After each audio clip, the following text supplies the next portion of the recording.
بسم اللہ الرحمن الرحیم۔ السلام علیکم ناظرین، میں ہوں فیاض راجہ اور آپ دیکھ رہے ہیں آپ کا اپنا یوٹیوب چینل۔ دوستو، عمران خان ایک بار پھر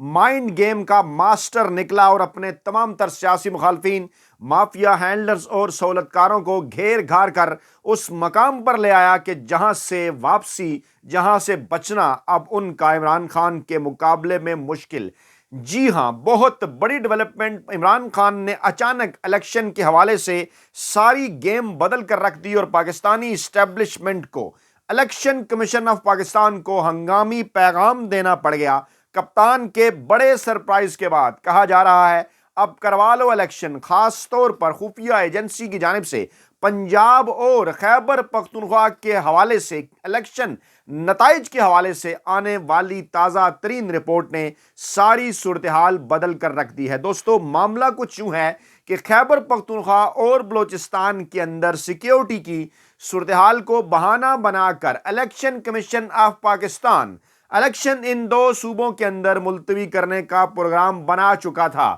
مولانا فضل الرحمان کی بھی یہی خواہش تھی اور چند دن پہلے کچھ خفیہ ہاتھ بھی یہی چاہتے تھے، خاص طور پر 28-29 تاریخ کو خاص طور پہ جب آپ لوگ بڑی تعداد میں پورے ملک سے نکلے تھے باہر۔ لیکن پھر اس کے بعد کیا ہوا؟ عمران خان کی جانب سے ایک بڑا سرپرائز سامنے آیا اور عمران خان نے اس طریقے سے، عمران خان ہمیشہ سے ٹیسٹ پلیئر کیوں رہے ہیں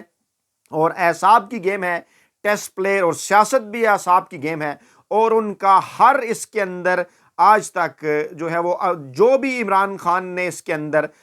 جو ہے وہ اپنے سیاسی مخالفین کو سرپرائز دیا، وہ ہمیشہ ان کے لیے ایک ہتھوڑے کی طرح جا کر ان کے سر کے اندر لگا، اور اب بھی کچھ یوں ہی ہوا، کیونکہ عمران خان کو اچھی طرح سے پاکستان تحریک انصاف کو اس بات کا اندازہ تھا کہ اب یہی رد عمل ہوگا، کیونکہ جو تازہ ترین رپورٹس آ رہی تھیں وہ یہ بتا رہی تھیں جناب کہ کے پی اور پنجاب سے عمران خان الیکشن جیتنے کی پوزیشن میں ہے۔ خاص طور پر جو سروے ہم آپ کے سامنے رکھ رہے ہیں، دونوں صوبوں میں حکومتیں بنتی ہوئی نظر آ رہی تھیں، تو یہ پلان کیا جا رہا تھا کہ پہلے خیبر پختونخوا اور اس کے بعد پنجاب کے کچھ حلقوں کے اندر انتخابات جو ہے وہ کینسل کروائے جائیں، بلکہ نیشنل اسمبلی کے اندر بھی اگر کے پی کو سائیڈ پہ کر دیا جائے تو پہلے ایک مخصوص حکومت بنانے کا اس قسم کا منصوبہ تھا جس میں پاکستان تحریک انصاف کی اکثریتی سیٹوں کو فارغ کیا جانا تھا۔ لیکن یہ جو قدم اٹھایا پاکستان تحریک انصاف نے، جسے پلان سی کہا جا رہا ہے میڈیا میں، اس کے بعد یہ تمام تر صورتحال بدلی اور الیکشن کمیشن کو اس بات کا اعلان کرنا پڑ گیا جو ہے کہ جناب ہم تو الیکشن کروائیں گے 8 فروری کو۔ ہوا کیا؟ پاکستان تحریک انصاف کی جنرل باڈی کا اجلاس ہوا اہم ترین عمران خان کے کہنے کے اوپر، جس میں پلان سی جو ہے وہ سامنے آیا اور ایک ہفتے کے دوران پارٹی الیکشن کرانے کے عزم کا اظہار کیا گیا۔ چاروں صوبائی دارالحکومتوں میں ہونے والے پارٹی کی جنرل باڈی اجلاس میں انٹرا پارٹی انتخابات کے لیے رؤوف حسن کو تحریک انصاف کا وفاقی چیف الیکشن کمشنر مقرر کیا گیا۔ اچھا، اب اس کا مقصد کیا تھا؟ بڑا سرپرائز تھا، یعنی الیکشن سے پہلے پاکستان تحریک انصاف 5 فروری کو الیکشن کروا لے اور اس کے بعد ایک اخلاقی دباؤ بڑھایا جائے کہ جناب اب تو پاکستان تحریک انصاف کے الیکشن ہو چکے ہیں، اور اس سے پہلے کیونکہ الیکشن ملتوی کرنے کا پروگرام تھا 8 فروری کے، اور اگر یہ ڈیٹ آگے جاتی ہے تو پاکستان تحریک انصاف سپریم کورٹ سے ریلیف حاصل کرنے کی کوشش کرے کہ جناب انٹرا پارٹی انتخابات تو ہو گئے ہیں، اور اگر پولنگ ڈے بدل کر مارچ کے مہینے میں جاری ہے امن و امان کی صورتحال کے باعث، تو اس سے پہلے ہمیں ریلیف دیا جائے، بلے کا نشان واپس دیا جائے۔ یہاں سے وہ تمام تر قوتیں چونکی اور پھر جو انہوں نے قدم اٹھایا اس میں ایک بار پھر عمران خان کی جیت ہوئی۔ کیسے؟ آگے چل کر آپ کو بتاتے ہیں۔ تو جناب یہ جب انہوں نے فیصلہ کیا، نوٹیفیکیشن جاری کر دیا انہوں نے، اور رؤوف حسن کی تقرری جنرل باڈی کے اجلاس میں کر دی گئی۔ عمر ایوب کا کہنا تھا کہ جناب وفاق اور چاروں صوبائی دارالحکومتوں میں بلائے گئے پی ٹی آئی کے جنرل باڈی اجلاس کے دوران اسلام آباد کے مرکزی دفتر اور کوئٹہ کے دفتر کو پولیس نے گھیرے میں لے لیا تھا، اور ہماری پارٹی ارکان کو پارٹی کے دفتر کے احاطے تک رسائی سے بھی روکا گیا۔ پولیس کی کارروائی سپریم کورٹ کے احکامات کی خلاف ورزی ہے اور پی ٹی آئی کے راستے میں رکاوٹ کھڑی کی جا رہی ہے تاکہ ہمیں سیاسی جماعت کے طور پر کام کرنے سے روکا جا سکے۔ ہم پولیس کے اس اقدام کی مذمت کرتے ہیں اور فوری طور پر عدلیہ سے اس بات کا مطالبہ کرتے ہیں کہ وہ جناب نوٹس لے۔ پھر کیا ہوا؟ الیکشن شیڈول پاکستان تحریک انصاف نے جاری کر دیا کہ الیکشن کے اندر حصہ کون لے سکتا ہے۔ 5 فروری بروز پیر ان الیکشن کا اعلان کیا گیا، یعنی الیکشن سے پہلے، عام انتخابات سے پہلے 5 فروری بروز پیر پی ٹی آئی کے تمام رجسٹر ممبران اپنی مرضی کے پینل یا چیئرمین کے امیدوار کے حق میں مخصوص مقامات پر ووٹ ڈال سکتے ہیں۔ اور پارٹی ممبران اپنا ووٹ رابطہ application intra party election module کے ذریعے بھی ریکارڈ کرا سکتے ہیں، اور پی ٹی آئی کے تمام رجسٹرڈ ممبران اپنی مرضی کے پینل یا چیئرمین کے امیدوار کے حق میں مختص مقامات پر ووٹ ڈال سکتے ہیں۔ 31 جنوری تک رجسٹرڈ تمام ممبران کو ووٹ ڈالنے کی اجازت ہوگی۔ انٹرا پارٹی الیکشن میں حصہ لینے والے تمام پینلز کی تفصیل پی ٹی آئی کی آفیشیل ویب سائٹ اور رابطہ اپلیکیشن کے اوپر دستیاب ہے، اور فیڈرل الیکشن کمشنر جو ہیں رؤوف حسن، ان کے مطابق الیکشن کے تفصیلی طریقہ کار کی وضاحت الیکشن رولز 2020 میں موجود ہے، جو ویب سائٹ اور رابطہ ایپ پر دستیاب ہے۔ شیڈول کے مطابق پولنگ کا وقت صبح 10 سے شام 4 تک ہے۔ الیکشن کے مقامات اور اپیلیٹ ٹرمینل کے تاریخ کا اعلان 1 فروری کو کیا جائے گا۔ کاغذات نامزدگی 1 سے 2 فروری تک پی ٹی آئی کے مرکزی سیکریٹریٹ یا ویب سائٹ سے حاصل کیے جا سکیں گے۔ کاغذات نامزدگی جمع کرانے کی آخری تاریخ 2 فروری کی رات 10 بجے تک ہوگی۔ شیڈول کے مطابق اپنے کاغذات نامزدگی مرکزی اور صوبائی سیکریٹریٹس اور ڈیجیٹلی بذریعہ ای میل بھی جمع کرائے جا سکیں گے۔ انٹرا پارٹی الیکشن کے امیدواروں کے کاغذات نامزدگی کی اسکروٹنی کا عمل 3 فروری کو ہوگا۔ کاغذات نامزدگی مسترد ہونے کی صورت میں اعتراضات جمع کروانے کا وقت 3 فروری رات 10 بجے تک ہوگا۔ انٹرا پارٹی الیکشن میں حصہ لینے والے تمام فائنل پینل کی فہرستیں 4 فروری کی شام 4 بجے ویب سائٹ پر شائع کی جائیں گی۔ 5 فروری کو انٹرا پارٹی الیکشن ہوں گے۔ نتائج کا باضابطہ اعلان 6 فروری بروز منگل کو کیا جائے گا، اور پھر 2 دن بعد جنرل الیکشن۔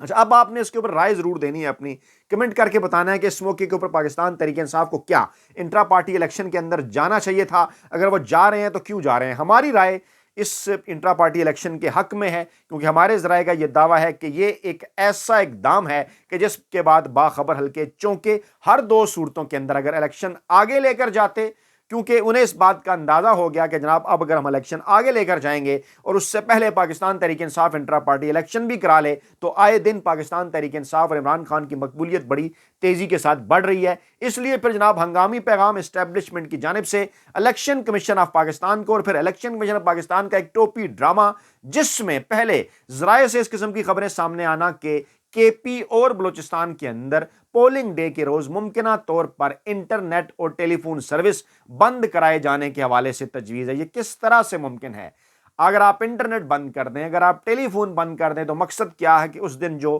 بڑے پیمانے پر دھاندلی کی جائے گی اس کی ویڈیوز نہ بن سکیں، وہ کمیونیکیٹ نہ ہو سکیں، میڈیا سوشل میڈیا کے ذریعے پاکستانی عوام تک نہ پہنچ سکیں، سنیاں ہو جان گلیاں تے وچ مرزا یار پھرے اور آپ اپنی مرضی کے نتائج حاصل کر سکیں۔ لیکن پھر بعد میں اس قسم کی خبریں آئیں کہ نہیں جناب انٹرنیٹ تو بند کرنے کا کوئی ارادہ نہیں، ہم تو ذرا ٹیسٹر لگا رہے تھے، ٹیسٹر مار رہے تھے۔ اس وقت صورتحال کیا ہے؟ صورتحال بالکل یہی ہے کہ عمران خان اپنے تمام تر سیاسی مخالفین کو، مافیا کو، ہینڈلرز کو اور سہولت کاروں کو الیکشن کمیشن آف پاکستان کو مکمل طور پر پھانس چکے ہیں، اور بین الاقوامی برادری بھی اس وقت دیکھ رہی ہے، تاریخ بن رہی ہے پاکستان کے اندر بھی، بیرونی دنیا کے اندر بھی، چاہے امریکہ براہ راست عمران خان کا مخالف ہو، لیکن انہیں ایک، وہ کہتے ہیں نا کہ ہمدردی کا اظہار انہیں منہ چھپانے کے لیے کرنا پڑے گا کہ جناب پی ٹی آئی کی ریلی پر حملہ ہوا ہے، ہم بڑا اظہار ہمدردی کرتے ہیں۔ عمران خان یہ بیانیہ اسٹیبلش کرنے میں جو کہ ہے بھی درست، وہ کامیاب ہو چکے کہ پاکستان کے اندر ہونے والے ان انتخابات میں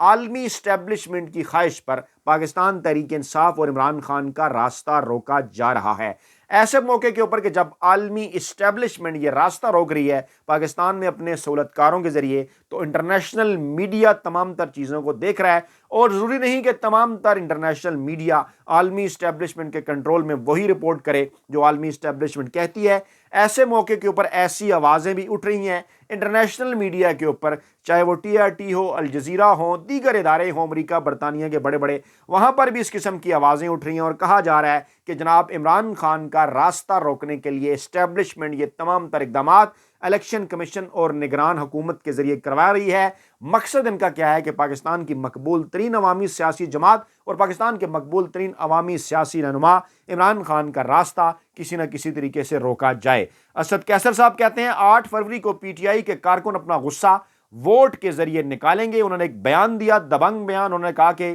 یہ کس قسم کے فیصلے ہیں جو دیے جا رہے ہیں، انصاف کا یہ قتل ہے، اور یہ پی ٹی آئی کے ورکرز کو مایوس کرنا چاہتے ہیں۔ لیکن 8 فروری کو پی ٹی آئی کے ووٹر نکلیں گے اور اپنا غصہ جو ہے وہ نکالیں گے ووٹ کے ذریعے۔ امریکی محکمہ خارجہ کی پی ٹی آئی کی ریلی پر حملے کی مذمت، متاثرین سے اظہار ہمدردی اچھا بننے کے لیے نہ بنے آپ اچھا۔ سب کو اس بات کا اچھی طرح سے اندازہ ہے کہ امریکہ کو کیا مسئلہ تھا عمران خان سے، اور کیوں کر وہ چاہتے تھے کہ پاکستان میں عمران خان کی حکومت کو گرایا جائے۔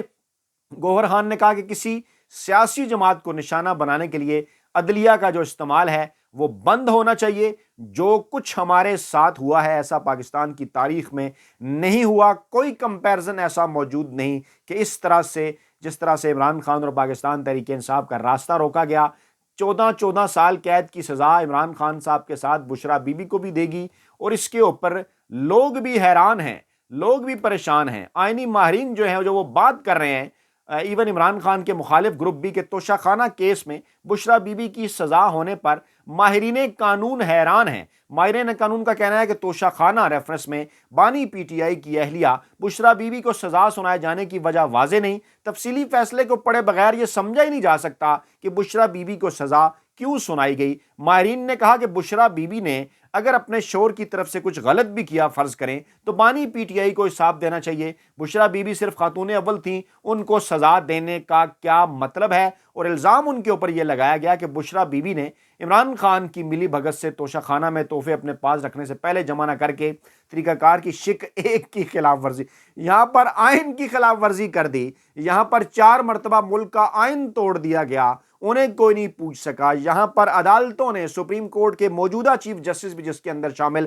جج صاحبان، جنہوں نے آئین توڑ دیا، وقت کے اوپر الیکشن نہ کرا کر، ان کو تو نہیں پوچھ رہے۔ اور بشرا بی بی نے شک نمبر 1 کی فلاں کی جناب جو ضابطہ ہے اس کی خلاف ورزی کر رہی، اور جناب 14 سال قید بامشقت، 1 ارب سے زائد جرمانہ عائد۔ خود پہنچ گئی وہ خاتون اڈیالہ جیل کے، گرفتار کریں مجھے، میں نے رہنا ہے یہاں پر عمران خان کے ساتھ، لیکن انہیں گرفتار نہیں کیا گیا، اور ان کی رہائش گاہ اڈیالہ کو سب جیل قرار دے کر انہیں جناب وہاں بھیج دیا گیا۔ مقصد کیا تھا؟ مقصد اس سے پہلے بھی یہی تھا کہ بشرا بی بی کو گرفتار کر کے عمران خان پر دباؤ بڑھانا تھا، بشرا بی بی کے ذریعے عمران خان کے ساتھ پیغام رسانی کرنی تھی، ایک بار پھر پاکستان تحریک انصاف سے ڈیل حاصل کرنے کی کوشش کرنی تھی، لیکن وہ ڈیل عمران خان دینے سے انکار کر چکے، کیونکہ ان کے پیچھے کھڑی ہے پاکستانی عوام۔ عام انتخابات میں ووٹ ڈالنے کے لیے پاکستانی نوجوانوں کی بھاری اکثریت ہے تیار۔ تازہ ترین سروے یہ کہہ رہا ہے کہ 70% پاکستانی نوجوانوں کا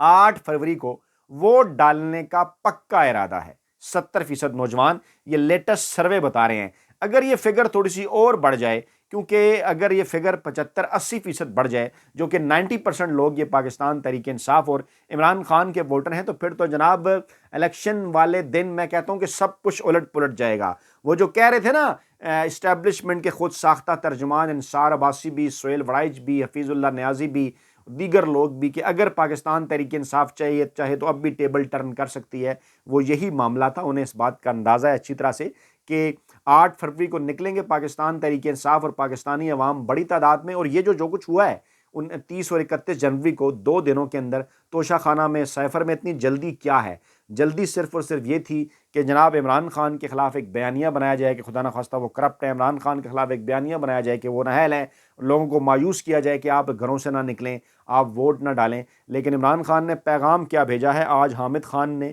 دوبارہ گفتگو کی ہے میڈیا سے عمران خان سے ملاقات کے بعد، اور انہوں نے کہا کہ عمران خان ڈٹ کے کھڑے ہوئے ہیں، عمران خان الحمدللہ بالکل ٹھیک ہیں، ان کی صحت زبردست ہے، اس شدید ترین سردی کا وہ مقابلہ کر رہے ہیں، ان کی ٹانگ کے اندر زخم ہے، کسی قسم کی کوئی سہولت انہیں وہاں پر نہیں دی گئی، لیکن اس کے باوجود آپ کے لیے، پاکستانی قوم کے لیے، آئین کے لیے، قانون کے لیے، جمہوریت کے لیے کھڑے ہیں، اور آپ کو آج 175 دنوں کے بعد بھی پیغام کیا بھیج رہے ہیں؟ یہی بھیج رہے ہیں کہ آپ نے گھبرانا نہیں ہے، کیونکہ ڈٹ کے کھڑا ہے کپتان۔ اب منصوبہ کیا تھا؟ منصوبہ یہ تھا کہ جناب کے پی کے اندر یہ جو حالات خراب ہوئے، اور یہ جو کہا جا رہا ہے، جیسے آج خواجہ آصف اور احسن اقبال نے بھی ایک اپنی منافقت کا، ہمیشہ سے اپنے والدین کی طرح کی منافقت کا مظاہرہ کیا، دونوں کو والدین، کیونکہ جنرل ضیاء الحق کے دائیں بائیں بیٹھا کرتے تھے اور ان کے تمام تر معاملات میں شامل تھے، اور نواز شریف کے نواز شریف کے بنیادی اتالیق کے اندر ان کا جو ہے وہ شمار کیا جانا چاہیے، احسن اقبال کی والدہ کا اور خواجہ آصف کے والد کا۔ تو وہ کہتے ہیں نا جناب کہ ان کا پیر ایک ہی ہے، جنرل ضیاء الحق، تو وہاں سے انہوں نے منافقت سیکھی۔ تو آج وہ دونوں کہنے لگے دیکھیں جناب عمران خان بیرونی قوتوں کے اوپر پاکستان میں حالات خراب، او بھائی بیرونی قوتیں تو ہے ہی عمران خان کے خلاف، امریکہ کو دیکھ لیں، باقی ممالک کو دیکھ لیں، جو وہ پاکستان تحریک انصاف کی حکومت کے ساتھ جس قسم کا ان کا رویہ رہا، کیا تھے مقاصد، اور آپ سائفر کے تفصیلی فیصلے میں کہتے ہیں آپ کے امریکہ کے ساتھ تعلقات عمران خان نے خراب کر دیے، اور دوسری طرف آپ یہ کہتے ہیں کہ نہیں جناب عمران خان کو تو بیرونی قوتیں لے کر آ رہی ہیں۔ تو یہ منافقت ہے ان کے اندر، اور یہ اس منافقت کے ذریعے بالکل کبھی بھی عمران خان کا مقابلہ نہیں کر سکتے۔ منصوبہ کیا تھا کہ کے پی کے اندر جہاں پر پاکستان تحریک انصاف کی حکومت بنتی دکھائی دے رہی ہے وہاں پر جناب الیکشن اگر ہو جائیں کینسل اور باقی جگہ، لیکن جب عمران خان نے یہ فیصلہ لیا کہ نہیں جناب انٹرا پارٹی الیکشن کرواتے ہیں تو انہیں بھی پھر ایک دوسری سوچ آئی، ہنگامی پیغام رسانی ہوئی اور الیکشن کمیشن آ گیا نہیں جناب ہم تو بڑے ہوئے ہیں، ہم تو الیکشن بھائی اگر آپ اتنے آئین اور قانون کے اوپر عمل کرنے والے ہیں تو پہلے 90 دنوں کے اندر کیوں الیکشن نہیں کرائے، کیونکہ اب انہیں یہ کہا گیا کہ ہم جناب معاملات کو مینج کر لیں گے تو چلیں ذرا الیکشن کراتے ہیں۔ لیکن آج تک کی اطلاعات کے مطابق جو میں آپ کے سامنے 1 فروری کو رکھ رہا ہوں، تمام تر سرویز یہ بات بتا رہے ہیں کہ خیبر پختونخوا اور پنجاب کی نہ صرف صوبائی حکومتیں بلکہ ان دونوں صوبوں میں بڑی تعداد میں قومی اسمبلی کی نشستیں پاکستان تحریک انصاف کے آزاد امیدوار جیتنے کی پوزیشن میں ہیں۔ اپنا بہت خیال رکھے گا، دعاؤں میں یاد رکھے گا۔ نئی ویڈیو کے ساتھ جلد حاضر ہوں گے، اللہ نے کے بعد۔